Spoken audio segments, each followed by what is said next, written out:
સદગુરુ શ્રી અક્ષરાનંદ સ્વામીની વાતો, કથા ભાગ 55 અને વાર્તા નંબર 274, તારીખ 29 જાન્યુઆરી 2026।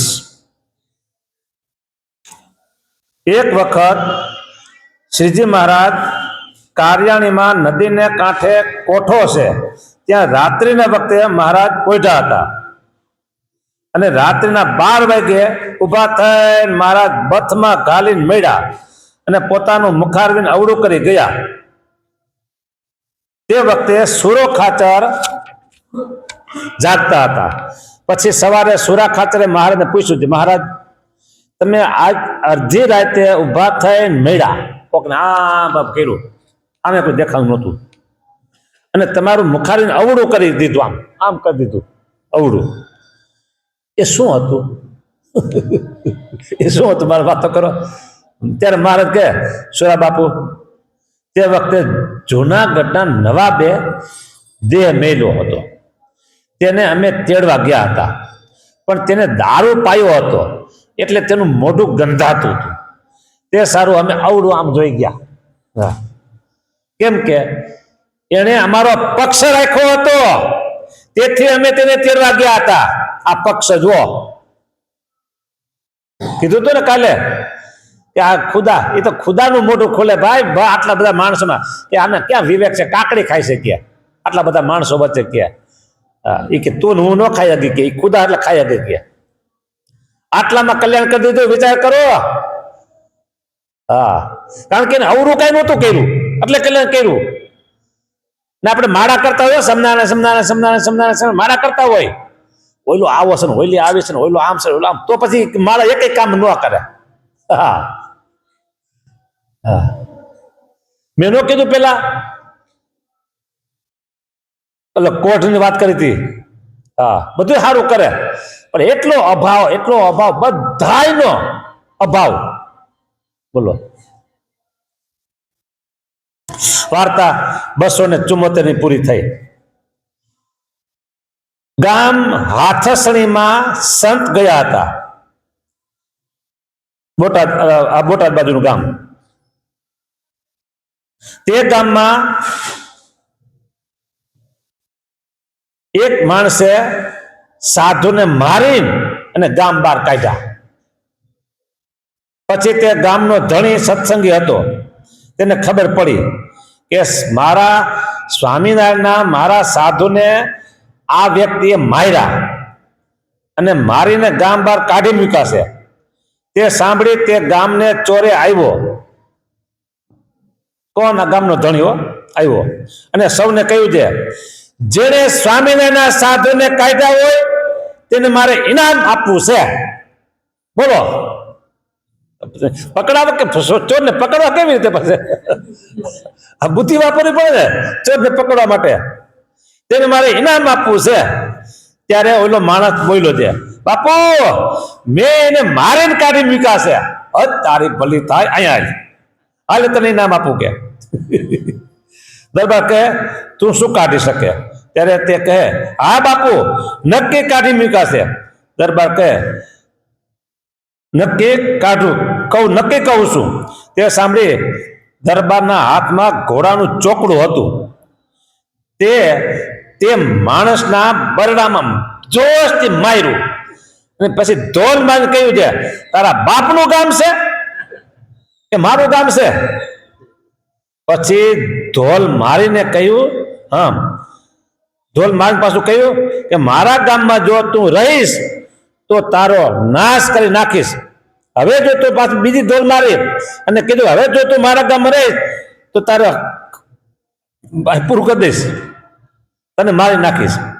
પછી તે માણસ ગામ છોડીને જતો રહ્યો। આમાં નામ છે પણ હું નામ બોલતો નથી, ખાલી કેમ તે માણસ એમ કહું છું। હા, જતો રહ્યો અને દરબાર સંતને ગામ બહાર નદીએથી પાછા ઘરે તેડી લાવ્યા અને રસોઈ કરાવી, 2 દિવસ રાખી સમાગમ કર્યો ને પછી સંતને રજા આપી હતી એમ સાધુનો પક્ષ રાખ્યો। વાર્તા 275 પૂરી થઈ ગયો। હિંમત છે ને કે તારા બાપનું કામ છે કે તો પકડો કેમ પેલા સાચો પેલા બસ ખોટો ન આવી જાય પછી પાકો કર્યું પાછું કે તું શું કાઢતો અરે મેં કાઢ્યા કે તે કાઢ્યા કઈ આવ્યો ઓરો ઓરાય પેલો હાથમાં છોકરો ઉડી એક જીકું ને બૈડામાં લાંબો થઈ ગયો અહીંના માપ્યું હા મારી એક ઢોલ પાછી બીજી ઢોલ મારે હવે તું ભાગી જાય ને કે જો તો પાછી હવે તને તારે સમજી લેજે કે હા 275 વાર્તા પૂરી થઈ. હા ગામ ભુજમાં શ્રીજી મહારાજ પધાર્યા હતા અને હીરજીભાઈ તથા સુંદરજીભાઈ ને ઘેર મહારાજ પણ હતા. આ બે ભાઈઓ રામાનંદ સ્વામીના શિષ્ય હીરજીભાઈ સુંદરજીભાઈ. હા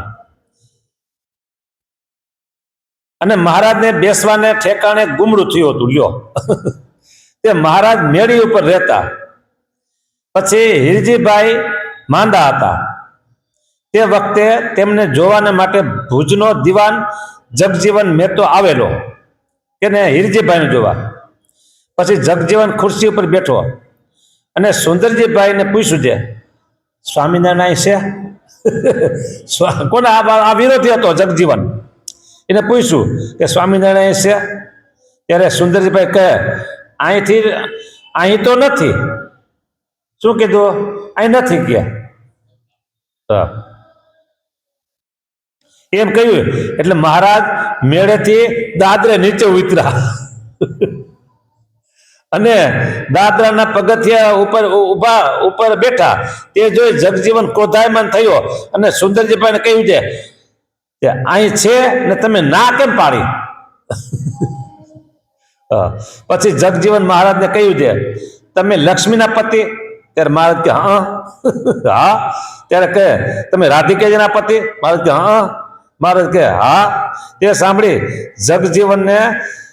જગજીવને સુંદરજીભાઈને કહ્યું છે હું ખરો હોઉં તો તારા ઘર ખોરા લૂંટાવી દઉં. હવે જગજીવન મહેતા કે છો. હા. પછી મહારાજે સુંદરજીભાઈને કહ્યું કે કેમ સુંદરજીભાઈ? ત્યારે સુંદરજીભાઈ કે મહારાજ હમણાં ક્યાંક આઘા પાછા થાવો તો સારું. પેલા પ્રસંગ એવો હતો કે તમે સુરત દેશ વાલો વધારે, સુરત દેશ તમને વધારે વાલો કે કરી હાલો છોડ જાય અહીં તો રોકાતા નથી. પછી મહારાજ કે હવે તમારે ઘરે અમે રહીશું રહેવાના અને તમે એમ કહો મહારાજ અહીંથી જાઓ તેથી અમે જઈશું કે. અને ત્યાં મહારાજને પૈકે ગુમડું થયેલું એટલે ઉપર બાળ હશે ત્યાં રાખેલા મહારાજને ને સેવા કરે. એમાં એના ભાઈ હીરજીભાઈ કંઈક બીમાર પડ્યા, બે રાતના માણસો, એટલે એને જોવા આ જગજીવન મહેતા આવ્યા. પછી પૂછ્યું કે સ્વામિનારાયણ છે? સ્વામિનારાયણ તો અહીં નથી. ઓકે. મહારાજે સાંભળ્યું તો ઉપરથી કે હા હું સૌ કે અને એક ના પાડી અને રાજના મોટા માણસ આ ખોટું બોલ્યા. અને પછી ઓલા કે પ્રશ્ન પૂછ્યા સ્વામિનારાયણને કે તમે લક્ષ્મીના પતિ? મહારાજ કે હા. રાધિકાના પતિ? હા હું રાધિકાના પતિ સૌ. પછી એને ખીચ ચડી. એ કે જો હું ખરો સાચો હોઉં તો તારા ખોયડા રહેવાનો લૂંટાવી દઉં કે. સુંદરજીભાઈને બીક લાગી ગઈ. પછી મહારાજ થોડાક આઘા પાછા વહી જાવ સારું કહેવાય કે ક્યાં જાવ? તો કે ગંગારામ મલ ને. બરાબર. પછી આ સુંદરજી જગજીવન મહેતા એની ઘરવાળી હરિભગત એની ઘરવાળીનો રથ હતો એમાં બેસીને પછી મહારાજ ગંગારામ મલને ઘીરે ગયા. સુંદર મહારાજ કે જો હવે તમે કયો છો એટલે અમે જઈશું કે હવે તમે મેણું મારતા નહીં કે. હા. અને ગંગારામ મલે કીધું મહારાજ આવો, અમે આખું ઘર આમાં મોટો પરિવાર છે, અમે આખો પરિવાર ખપી જાય ને તો તમને જવા નહીં દઈ ક્યાંયથી કે તમને તમારું રક્ષણ કરશું કે. નોવેલો આવ્યો અહીંયા કે કાંઈ સામે કે હા છે ને કે જેમ તમે છો ને એમ અમારે માણસો છે. ઓકે વિચાર કરીને આવજે કે. ઓલાને થયું કે હવે અહીંયા જવા જેવું નથી અહીંયા. ઓકે આપણે નહીં જીવતા રહી કે. પછી મહારાજે ગંગારામ મલને ખબર કરી એટલે ગંગારામ મલ મહારાજ પાસે આવ્યા ને તેને મહારાજે કહ્યું છે જગજીવન મહેતે આવી રીતે ઉપાધિ કરી છે માટે તમે અમને રાખશો? તે સાંભળીને ગંગારામ મલ કહે કે આમાં એક એક જણ 100 જણને મારી નાખીએ એવા છે, માટે સુખેથી અમારે ઘરે તમે પધારો. પછી મહારાજે જગજીવનને ઘેર કેવરાયું કે અમારે ગંગારામ મલને ઘેર જવું છે, માટે શીઘ્રમ મોકલો જગજીવનને ઘેરે હોય એના ઘરવાળાને મોકલો.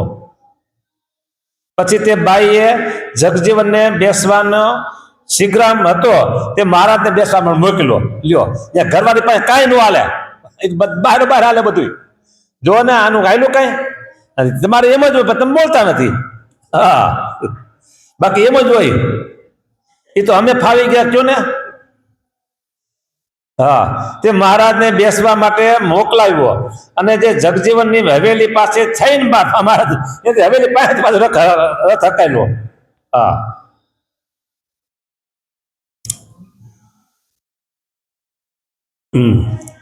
હવેલી પાસે થઈને મહારાજ શીઘ્રમ હંકાવ્યો. તે વખતે જગજીવન પોતાની અગાસી ઉપર બેઠો હતો અને શીઘ્રામની આગળ 100 મલ હતા. તે કીર્તન બોલતા બોલતા ચાલતા હતા. તે સાંભળીને જગજીવને પૂછ્યું છે, આ કોણ જાય છે? ત્યારે કોઈકે કહ્યું કે સ્વામિનારાયણ ગંગારામ મલને ઘરે જાય છે. ત્યારે જગજીવન બોલ્યો છે, આ શીઘ્રામ તો મારો છે. તારો જ હોય ને. તે કોણે મોકલો? પછી તેના માણસે કહ્યું છે, તમારા ઘેરેથી મોકલો. તો પછી ચૂપ થઈ ગયા. હવે કઈ બોલાય નહીં. પછી જગજીવન ના મનમાં એમ થયું છે, આને આપણે જીતી શકશું નહીં. હા, અને સૌ મલના હાથમાં ઉઘાડી તલવારો હતી. બધા જતા હતા ને, બધા મલ ઉઘાડી તલવાર બધા હાથમાં હતી. તે જોઈને જગજીવન પોતાના મનમાં હમહમી રહ્યો અને બેસી રહ્યો, કાંઈ કરી શક્યો નહીં. વાર્તા 276 પૂરી થઈ. લ્યો, ઓલા બે કે મારા તમારે ઘરે આવો, અમારા ઘરે. મારે ત્યાં ગયા અને બરાબર પછી મારે ગુમડાનો રોગ, ગુમડું કર્યું પૈ ગયા. હા, અને પછી તો જોયા જેવી થઈ બધી.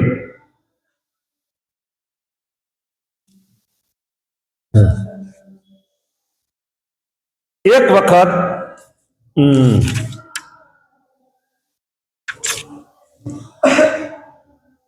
વાર્તા બહુ મોટી છે. એક વખત ગામ વસોમાં 20 સાધુ ગયા હતા અને તે ગામમાં ભિક્ષાવૃત્તિ કરવા જતા હતા. પછી કશ્યાજીને ખબર પડી છે સ્વામિનારાયણ સાધુ ગામમાં આવ્યા છે, તે ગામ બગાડશે. એમ જાણીને પોતે પોતાના નોકરોને બોલાવ્યા અને કહ્યું છે, સ્વામિનારાયણ સાધુને ગામ બહાર કાઢી મૂકજો. પછી પોલીસે સંતને કહ્યું છે, મહારાજ ભિક્ષા માગી જટ ગામમાંથી બહાર નીકળી જાજો. પછી સંતે કહ્યું છે, બીજા બાવા માગે છે અને અમારામાં શું દોષ છે? બીજા બધા માગે છે ને કે હા, તે અમને ના પાડો છો. તે સાંભળીને પોલીસની દયા આવી છે. આપણે આવા સાધુને સંતને શા વાસ્તે દુખવા પડે? માટે પગાર તૂટી જાય તો ભલે તૂટી જાય, પણ આવા સાધુને આપણે દુખવા નથી. એમ વિચાર કરી બધા પોલીસ કશ્યાજી પાસે ગયા અને કહ્યું છે, તેરા પગાર જલ જાય, પગાર તારો જલ ભલે બળી જાય તારો પગાર. કેમ તને આ પછી અતીત માગે, ફકીર માગે, બાવા માગે, અને સ્વામિનારાયણ સાધુને શું ગુના તમારે બગાડ્યું છે? કે અતીત બાવા માગે છે, ફકીરો માગે છે, તો સ્વામિનારાયણ સાધુ શું કામ તમારું બગાડ્યું? કઈ એ બિચારાને તમે કાઢી મૂકો.